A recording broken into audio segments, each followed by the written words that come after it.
അസ്സലാമു അലൈക്കും വറഹ്മത്തുള്ളാഹി തആല വബറകാതുഹു. നൂറയുടെ ആ വാക്കുകൾ ഉമ്മ ചോദിച്ചതിന് അവൾക്ക് എന്തുത്തരം പറയണമെന്ന് അറിയുന്നില്ല. മോളെ, നിനക്ക് കുഴപ്പമൊന്നുമില്ലല്ലോ നിൻ്റെ ഭർത്താവിൻ്റെ കൂടെയുള്ള ജീവിതം? ഉമ്മ ഉമ്മ എന്താടി, എന്തുണ്ടെങ്കിലും പറ. ബാപ്പ എവിടെ? ബാപ്പ കേട്ടു ചോദിച്ചത് ഈ പേടിക്കണ്ട, ഈ കാര്യങ്ങൾ പറഞ്ഞോ. ബാപ്പ പുറത്തേക്ക് പോയിക്കണ്. ഉമ്മ, പിന്നെ അവർക്ക് എന്നോട് എന്തൊക്കെയോ ഒരു ദേഷ്യമാണ്. ദേഷ്യമോ? എന്തിന്? ഉമ്മ, അത് എന്താന്ന് വെച്ചാലേ, അന്ന് ഞാൻ മണവാട്ടി ഇറങ്ങുമ്പോഴേ തല കറങ്ങി വീണില്ലേ, അതിൻ്റെ ശേഷം അവർ സുഖമില്ലാത്ത പെണ്ണാണ്, അസുഖക്കാരിയാണ് എന്നൊക്കെ പറഞ്ഞിട്ടാണ് അവരെന്നെ പറയുന്നത്. മോളെ, നീ എന്തൊക്കെയാണ് പറയുന്നത്? അതെ ഉമ്മ.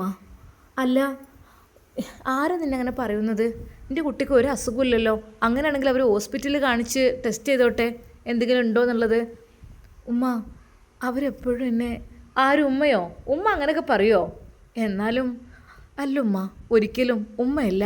ഉമ്മ അങ്ങനെയൊന്നും പറഞ്ഞിട്ടില്ല. ഉമ്മ പാവാണ്. പക്ഷെ പെങ്ങൾ ഫൗസിയ, അവരും ഭർത്താവും എന്നെ പലപ്പോഴും ഇതിൻ്റെ പേരിൽ എന്തൊക്കെ പറയാറുണ്ട്.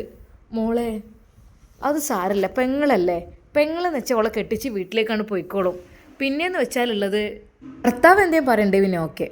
ഉമ്മ, ഭർത്താവ് പലപ്പോഴും എന്നെ അവോയ്ഡ് ചെയ്യാറുണ്ട്, അധികവും എൻ്റെ കൂടെയൊന്നും. തന്നെ മോളെ? എന്നിട്ട് എൻ്റെ മോൾ ഇതുവരെ മറച്ചു വെച്ചത്? അതൊക്കെ ശരിയാവുമെന്ന് വിചാരിച്ചു, അതുകൊണ്ടാണ് ഉമ്മ. മോളെ, ഇങ്ങനത്തെ ഒന്നും മറച്ചു വെക്കാൻ പാടില്ലല്ലോ. എന്തായാലും ഞാൻ ബാപ്പാനോട് കാര്യങ്ങളൊക്കെ ഒന്ന് പറയട്ടെ. ബാപ്പ എന്താ പറയണമെന്ന് നോക്കാമല്ലോ. അല്ല, വല്ലപ്പോഴൊക്കെ ആണോ? കുറച്ചൊക്കെ ആണെങ്കിൽ നമുക്ക് ക്ഷമിക്കണം.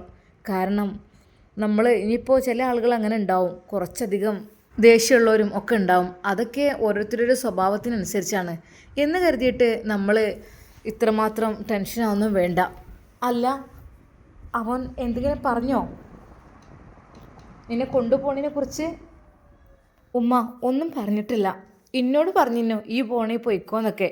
പക്ഷേ ഉപ്പ വിളിച്ചപ്പോൾ വിരുന്ന് പറക്കാമെന്ന് പറഞ്ഞപ്പോൾ എന്നോട് പറഞ്ഞു നിൻ്റെ തന്ത വിളിച്ചിരുന്നു എന്ന് പറഞ്ഞു. അല്ലാതെ വേറൊന്നും അങ്ങനെ കാര്യമായിട്ടൊന്നും.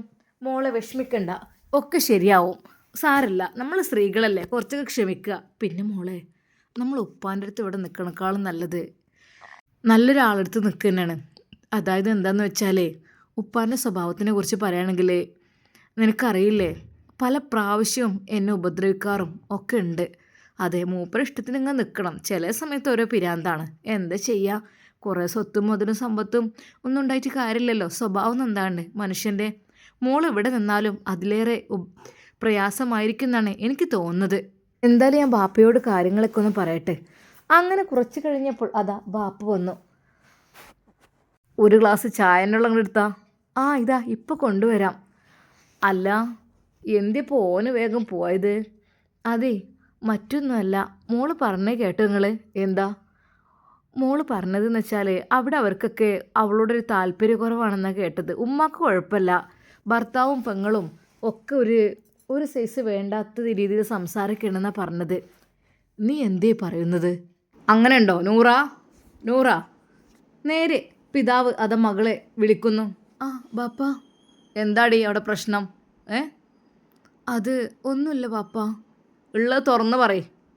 എന്തെങ്കിലും എനിക്ക് അവിടെ നിൽക്കാൻ വല്ല ബുദ്ധിമുട്ടുണ്ടോ? പിന്നെ ചെറിയ ബുദ്ധിമുട്ടും കാര്യങ്ങളൊക്കെ ആയിക്കാണ്ട് ഇവിടെ നിൽക്കണം എന്നുള്ള ചിന്ത നടക്കൂല. ചെറുതൊക്കെ ഉണ്ടെങ്കിൽ നമ്മൾ എന്ത് വേണം, അതുകൊണ്ട് ക്ഷമിക്കണം. അത് ഭർത്താവിൻ്റെ അടുത്താണ് ജീവിക്കുന്നത്. അങ്ങനെയാണെങ്കിൽ എൻ്റെ അമ്മ എന്നോ പോകേണ്ടിയതായിരുന്നു. എൻ്റെ അമ്മക്ക് എൻ്റെ അടുത്ത് നിന്ന് എത്ര തല്ലും കുത്തും കിട്ടുന്നുണ്ട്, ചീത്തയൊക്കെ ഉണ്ട്. ഓളിവിടെ നിൽക്കുന്നുണ്ട്. അതെന്താ? എന്നോടുള്ള സ്നേഹം കൊണ്ട്. എനിക്ക് എൻ്റെ ഭർത്താവിനോട് കുറച്ചെങ്കിലും സ്നേഹം ഉണ്ടെന്നുണ്ടെങ്കിൽ എന്തായാലും എന്ത് വേണം ജ് ഓൻ്റെ കൂടെ തന്നെ പോകണം. ബാപ്പ, അതിന് ഞാൻ അവിടുന്ന് പോരണമെന്നൊന്നും പറഞ്ഞിട്ടില്ലല്ലോ. ആ, അങ്ങനെ നിന്നോണ്ടി, മനസ്സിലായല്ലോ? ആ, എന്നാൽ ഉമ്മ പറഞ്ഞു നിങ്ങൾ അവളെ ഇങ്ങനെ വിഷമിപ്പിക്കല്ലേ കേട്ടോ, നിങ്ങളിങ്ങനെ വേദനിപ്പിക്കല്ലേ. ആക്കും പോലൊക്കെ പറഞ്ഞാൽ മതി. ഞാൻ പിന്നെ ഇതിലേറെ ഇനി എങ്ങനെ ആക്കും പോലെ പറയാൻ? പിന്നെ പെൺകുട്ടികളായാലും കുറച്ച് അടക്കും അമർച്ചയൊക്കെ വേണം. കെട്ടിച്ചു കൊടുത്ത് നിൽക്കണം. അങ്ങനെയൊക്കെ ഉണ്ട്. പിന്നെയെന്ന് വെച്ചാൽ എന്താണെന്നോ, നമ്മൾ കുറച്ചൊക്കെ കഴിഞ്ഞാണ്ട് ശരിയാവോ? ആദ്യം ഇപ്പോൾ എത്രയേ പെൺകുട്ടികൾ കഷ്ടപ്പെടും. ഓരോ അമ്മായിമാരും അമ്മാശങ്ങന്മാരും കടുപ്പം കണ്ടിട്ടുണ്ടെങ്കിൽ ഓൻ്റെ റബ്ബേ. ഇതിപ്പോൾ അങ്ങനെയൊന്നുമില്ലല്ലോ ഓൾക്ക്. അവിടെയൊക്കെ നല്ല സുഖമാണല്ലോ. അതൊക്കെ ശരി തന്നെയാണ്, ഉമ്മാക്കും കുഴപ്പമില്ല. പക്ഷേ കെട്ടിയ ഭർത്താവ് നന്നാക്കാഞ്ഞാൽ പെണ്ണുങ്ങൾ എന്നെപ്പോഴും ശയിച്ച് നിൽക്കൊന്നുമില്ല. എന്താ അടിച്ച് പറഞ്ഞത്? അല്ലേ, കെട്ടിയ ഭർത്താക്കന്മാർ നന്നാക്കാഞ്ഞാൽ ഇടങ്ങാറാണ് എന്ന് പറയാം. പിന്നെ ജോള വല്ലാതെ അങ്ങോട്ട് ഇവിടെ പിടിച്ചിർത്താൻ നോക്കണ്ട, വേഗം പറഞ്ഞേക്കാൻ നോക്ക്. നിങ്ങൾ എന്തേ പറയണത്? ഓല് കൊണ്ടുവരാൻ വരുമ്പോഴല്ലേ ഇനി പോകാൻ പറ്റുള്ളൂ. ഞമ്മക്ക് നമ്മളെ മോളെ അവിടെ കൊണ്ടാക്കാൻ പറ്റുമോ? എനിക്ക് അതിനകത്തൊന്നുമില്ല. എടീ, എന്തായാലും വരുമ്പോൾ പറഞ്ഞേക്കണം, പിടിച്ചു നിർത്താൻ നോക്കരുത്, മനസ്സിലായല്ലോ? ഉപ്പ അതും പറഞ്ഞ് അപ്പുറത്തേക്ക് പോയി. പഠിച്ചോനെ, മോളെ കെട്ടിച്ച സ്ഥലത്ത് സുഖമാണോ ദുഃഖമാണോ എന്നൊന്നും അന്വേഷിക്കുന്നല്ല, അങ്ങോട്ട് വീട് തന്നെ. എന്താണെന്നാവും അദ്ദേഹത്തിൻ്റെയൊക്കെ മനസ്സിലൊക്കെ. ഓരോരുത്തരും അങ്ങനെ ഉണ്ടാവും ചില ബാപ്പാർ, മക്കളെ കുറിച്ച് തീരെ ഒരു ദയ ഉണ്ടാവില്ല. ഇങ്ങനെ ഉണ്ടാവുമല്ലോ, എങ്ങനെ എന്നോട് വരെയില്ല. എന്നാൽ ഈ സമയം അതാ ഷെഫീക്ക് നമ്മുടെ നൂറയുടെ ഭർത്താവുമായിട്ട് കൂടിക്കാഴ്ച നടത്തുകയാണ്. അല്ലടാ, എന്തായി? നിൻ്റെ വൈഫിൻ്റെ പ്രശ്നങ്ങളൊക്കെ തീർന്നോ? എന്താവാൻ, ഞാൻ അവളവിടെ കൊണ്ടാക്കിയിട്ടുണ്ട്, പക്ഷേ ഞാനിനി കൊണ്ടുവരുന്നില്ല. എടാ, ചതിക്കാൻ പാടില്ല ഒരിക്കലും. നിൻ്റെ ഭാര്യയെ നീ എന്ത് വേണ്ടിയിട്ടാണ് കൊണ്ടാക്കിയത്? ഞാൻ കൊണ്ടാക്കിയത് തന്നെ എനിക്ക് ഇഷ്ടമല്ല എന്ന് പറഞ്ഞിട്ട്. ഇഷ്ടമല്ലെന്ന് പറഞ്ഞാൽ വിരുന്ന് വറക്കാൻ മൂപ്പര് വിളിച്ചു, ഞാനും ഓളും പോയി. ഓളവിടെ ആക്കി കൊടുത്ത് ഞാൻ പോയി. ഞാൻ പറഞ്ഞു 2 കൂട്ട് ഡ്രസ്സ് എടുത്തോ എന്നൊക്കെ പറഞ്ഞ്. നമ്മൾ എടുത്തേക്കണോ ഇല്ലയോ എന്ന് എനിക്കറിയില്ല. ഇത് ഉണ്ടായാലും ഇനിയിപ്പോൾ കുഴപ്പമൊന്നുമില്ല. എനിക്കിടാ സത്യം പറഞ്ഞാൽ ഓളായിട്ട് ശരിയാവില്ല. എന്താടാ, നല്ല പെണ്ണല്ലേ? നല്ല പെണ്ണൊക്കെ തന്നെയാണ്, പക്ഷേ എന്താണെന്ന് വെച്ചാൽ ഓൾക്ക് അസുഖമുള്ള പെണ്ണാണ്. എല്ലാവരും കണ്ടതുകൊണ്ടാണ്. അല്ലെങ്കിൽ വീട്ടിൽ നിന്നൊക്കെ വീണൊക്കെയാണെങ്കിൽ കുഴപ്പമില്ല. അത്രയും ആൾക്കാരുടെ ഇടയിലാണ് അവൾ ബോധം കെട്ട് വീണത്. അതുകൊണ്ട് തന്നെ ഒരു പേരായി എന്തോ ഒരു പേര് പറഞ്ഞു, എന്താ മണവാട്ടി. എല്ലാവരും ചോദിക്കുക ഓൾക്ക് പിന്നെ ഉണ്ടായോ. എല്ലാവരും ചോദ്യം കേട്ടിട്ട് എനിക്ക് ദേഷ്യമാണ് പിടിക്കുന്നത്. പിന്നെ ഉണ്ടായോ എന്ന് വെച്ച് ഒരു സമാധാനം തരൂലെന്ന് വെച്ചാൽ പിന്നെന്താ? അല്ലടാ, എൻ്റെ കാഴ്ചപ്പാടിൽ ഓൾക്ക് എന്തെങ്കിലും പ്രശ്നം ഉണ്ടായിക്കണോ? പിന്നൊന്നും ഉണ്ടായിട്ടൊന്നുമില്ല. പക്ഷേ അന്നത്തെ ഒരു ഷോക്ക്, അത് എല്ലാവരും എന്നെ മാനസികമായിട്ട് ഇങ്ങോട്ട് എനിക്ക് തളർത്തുകയാണ്. ആവൂല, ഒന്നും ഉണ്ടായിട്ടൊന്നുമല്ല, സൗന്ദര്യത്തിന് കുറവുണ്ടായിട്ടോ ഒന്നുമല്ല, എന്തോ അറിയില്ല. അതിനുശേഷം എനിക്ക് ഓളൊരു വെറുപ്പാണ്. ഓളോട് അടുക്കാൻ തന്നെ തോന്നുന്നില്ല. ഞാൻ വന്നെന്നൊക്കെ അങ്ങനെ വിചാരിച്ചിരുന്നു, എങ്ങനെയെങ്കിലും ഒഴിവാക്കി ഉടനെ വിടണം അങ്ങനെയൊക്കെ വിചാരിച്ചിരുന്നു. പക്ഷേ ഇപ്പം എനിക്ക് സത്യം പറഞ്ഞാൽ എൻ്റെ വീട്ടിലെല്ലാ ജോലികളും കാര്യങ്ങളെല്ലാം എൻ്റെ ഉമ്മാക്കാണ് ഏറ്റവും പ്രിയപ്പെട്ടത്. അവളെ പെങ്ങളേക്കാൾ പ്രിയപ്പെട്ടത് എൻ്റെ ഭാര്യയാണ്. അത്രക്കും രീതിയിലാണ് എൻ്റെ ഉമ്മ അവളെ നോക്കുന്നത്. പക്ഷേ എനിക്കങ്ങോട്ട് സ്നേഹിക്കാൻ കഴിയണില്ല. എടാ, നീ ചെയ്യുന്ന ഒരിക്കലും ശരിയല്ല. നിന്നെ പ്രതീക്ഷിച്ച് വന്ന ആ പെൺകുട്ടി എന്തൊക്കെ തന്നെയായാലും പാവം പെണ്ണാണ്. നമ്മളൊരിക്കലും ആ പെണ്ണിനെ നമ്മൾ ഉപദ്രവിക്കാൻ പാടില്ല, കഷ്ടപ്പെടുത്താൻ പാടില്ല. തീർച്ചയായും നീ അവളെ തിരിച്ചു കൊണ്ടുവരണം. എടാ, ഒരിക്കൽ പോലും നീ എന്നോട് ഞാൻ അത് പറയരുത്. ഒരിക്കലും ഞാൻ ആ കാര്യത്തെ ചിന്തിക്കുന്നില്ല. സത്യം പറഞ്ഞാൽ ഷെഫീഖിനത് വല്ലാത്തൊരു ടെൻഷനായി. എന്തിനാണ് ഒരു പെൺകുട്ടിയുടെ ഭാവി? നിനക്ക് എന്തായാലും കെട്ടണോ? നിനക്ക് കെട്ടണമെങ്കിൽ കെട്ടിക്കോ, ഞാൻ എനിക്ക് തരാം. എന്താ, ഞാൻ മൊഴി ചൊല്ലിത്തരാം, വേഗം ഇയാണ്ട് എടുത്തോ. എന്നാൽ ഷെഫീഖിന് അത് കേട്ടപ്പോൾ തോന്നിപ്പോയി, എന്താടാ നിനക്ക് എങ്ങനെ പറയാൻ തോന്നുന്നു? നീ നിക്കാഹ് കഴിച്ച പെണ്ണിനെ ഒരു നിമിഷത്തെ ആ ഒരു അസുഖം ഒന്ന് തല കറങ്ങി വീണെന്ന് കരുതിയിട്ട് കാലാകാലമുള്ള അസുഖക്കാരിയാക്കി. എന്താ, ഞാൻ പറഞ്ഞില്ലേ, ഞാൻ മൊഴി ചൊല്ലിത്തരാം, തീർച്ചയായും നീ കെട്ടിക്കോ. എന്നിട്ട് ഷെഫീഖിനോട് അത് പറയുമ്പോൾ ഷെഫീഖിൻ്റെ മനസ്സ് വല്ലാതെ വേദനിക്കുകയായിരുന്നു. എടാ, അങ്ങനെ നമ്മൾ ചെയ്യാൻ പാടില്ല. ഒരു ജസ്റ്റ് ഹോസ്പിറ്റലിൽ കൊണ്ടുപോയി ഒരു ചെക്കിങ് നടത്തിക്കൂടെ? ഒന്ന് ചെക്ക് ചെയ്തൂടെ നിനക്ക്? ചെക്ക് ചെയ്തിട്ട് എന്തെങ്കിലും അസുഖം ഉണ്ടെങ്കിലും ഓക്കെ, പക്ഷെ ഇല്ലാത്തതിനിപ്പോൾ എന്തിനാ? ഷെഫീഖ്, ഞാൻ നിന്നോട് പറഞ്ഞിട്ടുണ്ട് ഇതിനെക്കുറിച്ച് എന്നോട് സംസാരിക്കണം, നീ എൻ്റെ മുമ്പിലേക്ക് തന്നെ വരണ്ട. നീ കെട്ടിക്കൊന്ന് പറഞ്ഞില്ല, എനിക്ക് വേണ്ടെങ്കിൽ ഞാൻ മൊഴി ചൊല്ലുകയാണ്, ഇനി അവളെ ഞാൻ കൊണ്ടുവരുന്നില്ല. ദേഷ്യത്തോടെ അവനതാ അവിടെ നിന്ന് എഴുന്നേറ്റ് പോയി. ഷെഫീഖ് ശരിക്കും നിസ്സഹായനായി. എന്താ റബ്ബേ ഓരോരുത്തരുടെ അവസ്ഥ. നല്ലൊരു പെണ്ണിനെ പഠിച്ചോ അവനക്ക് കൊടുത്തിട്ട് ഒരു പ്രാവശ്യം ബോധം കെട്ട് വീണെന്നതിൻ്റെ പേരിൽ അവൾ ഒഴിവാക്കുകയാണല്ലേ, മൊഴി ചൊല്ലുകയാണത്ര. ഇങ്ങനെ ഉണ്ടാവുമല്ലോ മനുഷ്യന്മാർ. എന്നിട്ട് എന്നോട് കെട്ടുന്നതിനല്ല, ഒരു പെണ്ണിനെ, അങ്ങനെ ഒരു പെൺകുട്ടിക്ക് ജീവിതം കൊടുക്കാൻ ഞാൻ തയ്യാറാണ്. ഷെഫീഖ് അതാ മനസ്സിൽ വിചാരിക്കുന്നു. എടാ, നീ പോവല്ലേ? എന്താടാ, നിനക്ക് ഞാൻ മൊഴി ചൊല്ലി തരട്ടെ? നീ നിക്കാഹ് കഴിച്ചോളൂ അവളെ? ഞാൻ നിക്കാഹ് കഴിച്ചോളാം, അതൊന്നും എനിക്ക് കുഴപ്പമില്ല. ഒരു പെൺകുട്ടിക്ക് ജീവിതം കൊടുക്കുകയാണെങ്കിൽ എനിക്ക് സന്തോഷമേ ഉള്ളൂ, സത്യമായിട്ടും. പക്ഷേ വീട്ടുകാരെന്തായാലും എന്നെ എന്തെങ്കിലും പറയും. കാരണം ഒരു കല്യാണം കഴിച്ച് ഒഴിവാക്കിയ പെണ്ണിനെ ആണോ, അതും അസുഖക്കാരിയായ പെണ്ണിനെയാണടാ നീ കല്യാണം കഴിക്കുന്നത്, നീ കെട്ടുന്നതെന്ന് ചോദിച്ച് വീട്ടുകാരെ പ്രശ്നമാക്കും. അതുറപ്പുണ്ട്. പക്ഷേ ഷെഫീഖിൻ്റെ മനസ്സിൽ ചിലതുണ്ട്. അതെ, ഇങ്ങനെയുള്ള പാവപ്പെട്ട പെൺകുട്ടികളെയാണ് നമ്മൾ ഏറ്റെടുക്കേണ്ടത്. കാരണം ഒന്നുമില്ലാത്ത എന്താ റബ്ബേ. അവൻ്റെ മനസ്സിൽ ആകപ്പാടെ വിഷമമായി. അപ്പോൾ തന്നെ കൂട്ടുകാരൻ ഷാഹുലിൻ്റെ അടുത്തേക്ക് അവൻ പോകുന്നു. എന്താ ഇടാ കാര്യങ്ങളൊക്കെ? കാല് ഇപ്പോൾ ഓക്കെയാടാ, കുഴപ്പമൊന്നുമില്ല, ഇനി ഒന്നിനും ചെന്ന് വീഴല്ല കേട്ടോ.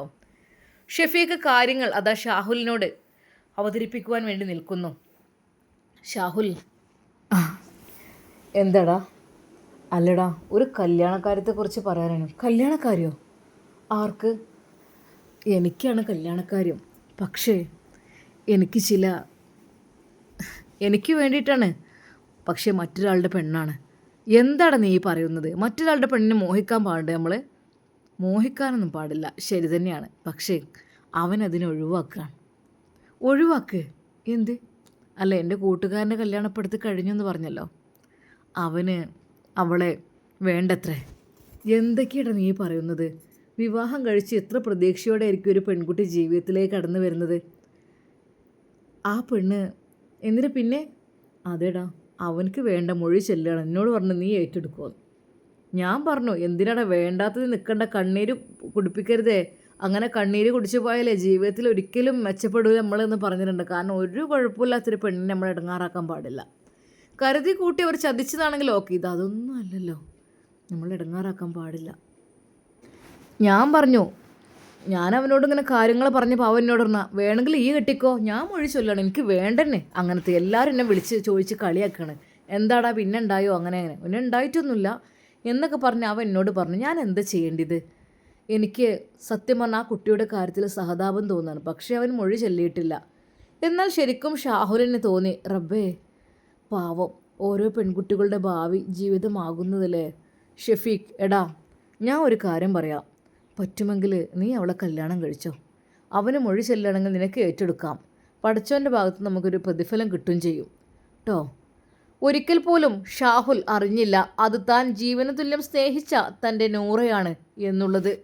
എന്നാൽ ഷെഫീഖിനോട് പറയുന്നു, ഷെഫീഖ് നീ വിവാഹം കഴിച്ചോ, അതായിരിക്കും നല്ലത്.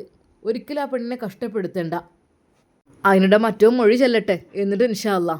എന്നാൽ ഈ സമയം അതാ വീട്ടിൽ ഭയങ്കര ചർച്ചയാണ്. എന്താന്നില്ലേ, അവർ അങ്ങനെ പറഞ്ഞ സ്ഥിതിക്ക് അങ്ങനെ വിട്ടുകൊടുക്കാനൊന്നും പറ്റൂല. എന്തായാലും അവൻ വിളിക്കുമോ നോക്കട്ടെ, അല്ലേ ഞാൻ അങ്ങോട്ട് വിളിക്കാം. ബാപ്പ കുറച്ച് ചൂടിലാണ്. കാരണം വീട്ടിലെ കാര്യങ്ങളൊക്കെ പറഞ്ഞപ്പോൾ നൂറൊക്കെ അവിടെ ബുദ്ധിമുട്ട്, അവളുടെ കാര്യത്തിൽ അവർക്ക് പ്രയാസമാണ് എന്നൊക്കെ പറഞ്ഞപ്പോൾ ശരിക്കും ബാപ്പാക്ക് ദേഷ്യം പിടിക്കുകയാണ്. എന്നാൽ ആ നിമിഷം തന്നെ ബാപ്പ വിളിക്കുവാൻ വേണ്ടി നിൽക്കുകയാണ്. എവിടെ ഓൻ്റെ നമ്പറിൻ്റെ എടുത്താൽ ഞാൻ ഒന്ന് വിളിച്ചു നോക്കട്ടെ എന്തോ എൻ്റെ പ്ലാൻ എന്ന്.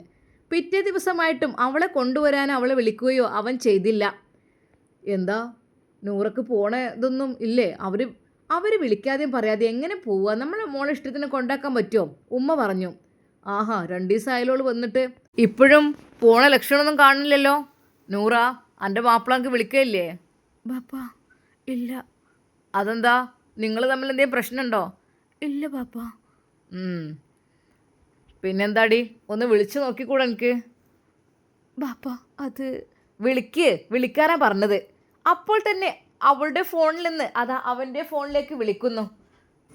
എന്നാൽ അവൻ ഫോൺ എടുത്തില്ല. ആ നമ്പർ കണ്ടപ്പോൾ അവൻ വീട്ടിലായിരുന്നു. ആ സമയത്ത് അതാ ഉമ്മയുടെ കൈകളിൽ കൊടുത്തു. ഉമ്മ ഇത് ഫോണ്. ആരാടാ? ഇത് നിങ്ങളെ മരുമകൾ വിളിക്കണേ, നിങ്ങളെ സ്നേഹനിധിയായ മരുമകൾ നൂറ എന്ന നമ്പറിൽ നിന്നാണ് ആ കോള് വന്നത്. ഹലോ മോളെ. ഉമ്മ അസ്സലാമലൈക്കും. വലൈക്കും അസ്സലാം. ഉമ്മ സുഖല്ലേ?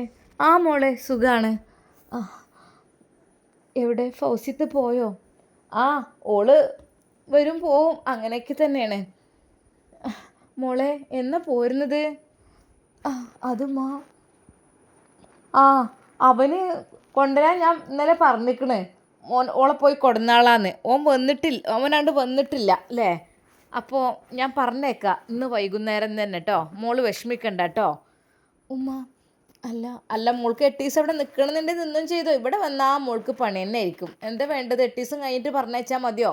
മോളുടെ ഇഷ്ടം പോലെ. എന്നാൽ അവൻ 8 ദിവസം കഴിഞ്ഞിട്ട് ആരാ പോവുക? നിങ്ങൾ പോവോ?